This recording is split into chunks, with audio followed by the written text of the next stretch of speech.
To Southeast Asia now, where thousands of young people are trying to get out of Myanmar. It's not a recent trend, but an apparent new spike is being driven by the military junta's plans for a mandatory conscription law.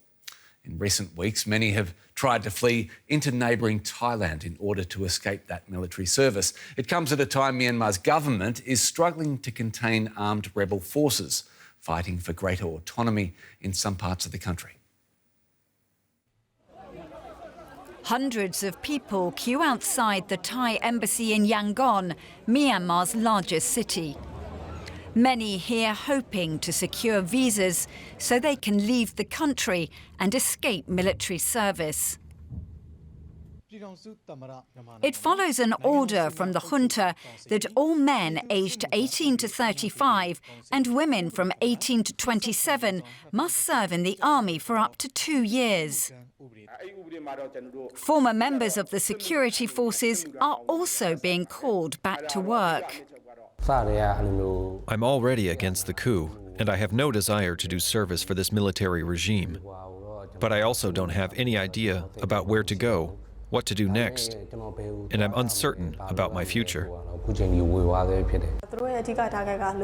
This military service law is targeting youths. Young people in Myanmar have lost their dreams, and this law makes them hurt even more. It makes us sad and feel even more fearful. Our future is already fading away. This law could be the greatest mistake the military has made, and it's breaking young people. The Myanmar military staged a coup 3 years ago, overthrowing the democratically elected government. Protests followed. The junta responding with force against its own people.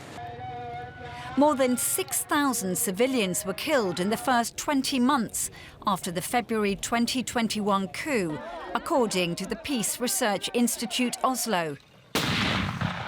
But rebel armed groups opposed to the junta have been growing across the country. And the government has struggled to keep control, with reports some of their own soldiers have even deserted. Forcing young people into military service appears to be an attempt by the junta to get its army back on the front foot. But judging by scenes like this, of queues for visas, it's driving people to flee Myanmar. Well, for more, let's bring in Anna Plunkett, a military expert at King's College in London. Anna, Myanmar's military is battling an increasing armed resistance from ethnic groups. Can we read this mandatory conscription law now as a sign of their desperation from the junta as they try to fight these groups? I think to a certain extent, yes, we can, in that by using this law, we can see that they are engaging in concerns of resources. And it's very clear they are struggling to have resources or maintain their resources.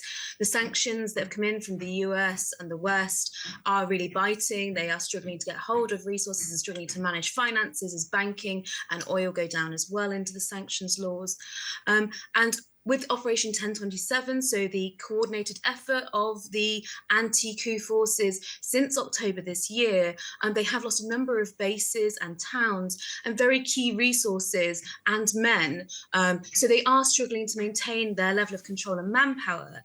But I think on the other side of this, when we look at this law, is to understand in enacting it, this isn't just about what's going on the ground and about controlling and trying to maintain the military's reputation, but also controlling the population that has been at the forefront of the anti-coup movement. Young people have been very key to this movement. And so in enacting the conscription law, they are taking control or trying to take back control of a population that they are really struggling to maintain any control of right now, and really reduce the ability of this group to go and aid the anti-coup movement that they are struggling so hard to fight at this time.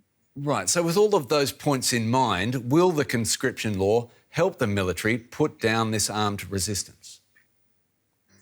I think in looking at this, I think we need to understand that conscription or the use of forced recruitment in Myanmar is not a new practice. This has been going on in the borderlands by the military for the last 30, 40 years and has been well reported on. Forced labour, forced portering, which is the use of people to do anti-mine clearance, to engage in carrying materials to the military, doing manual labour for them.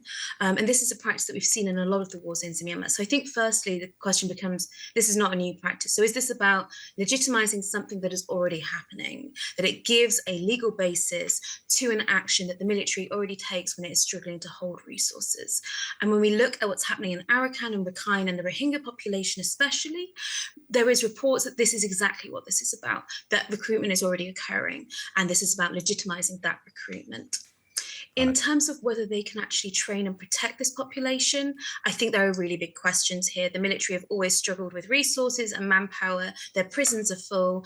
So I think it's a big question as to if they get hold of this population, if people go into conscription, what will happen to them? Will they get any training? Will they get any support? Will they have any resources? Or are we going to see practices like we did before, where the military commands in the field are basically sent to the front lines with very little training and then end up enacting human rights abuses because they don't have any resources and they don't have any food? Anna Plunkett, great to get your insights. Thank you so much.